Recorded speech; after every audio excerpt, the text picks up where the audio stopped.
Ang multo sa luma naming bahay. Lumaki ako sa isang maliit na baryo sa probinsya, kung saan ang mga tao ay kilala sa pagiging masiyahin at magkakapit-bahay na parang pamilya.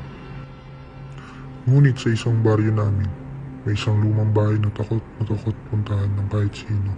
Ang luma naming bahay na naiwan ng aming pamilya ilang taon na ang nakakalipas. Ayon sa mga matatanda, may masamang nangyari noon sa bahay na iyon. Isang gabi, isang babaeng hindi kilala ang sumilong sa bahay habang malakas ang ulan. Hindi na siya nakita pang muli matapos ang gabing iyon. Sabi ng iba, siya raw ay isang estranghero ang ginawang sakripisyo sa ilalim ng buwan.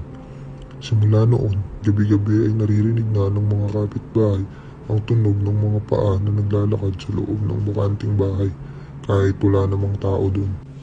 Isang araw, nagpasya akong bumalik sa aming lumang bahay para kumuha ng mga naiwan naming gamit. Kahit anong pilit ng nanay ko na huwag na akong bumalik doon, hindi ko ito pinansin. Dinala ko ang aking flashlight at pumasok sa bahay bago pa man dumilim. Sa loob ng bahay, naramdaman ko agad ang bigat ng hangin.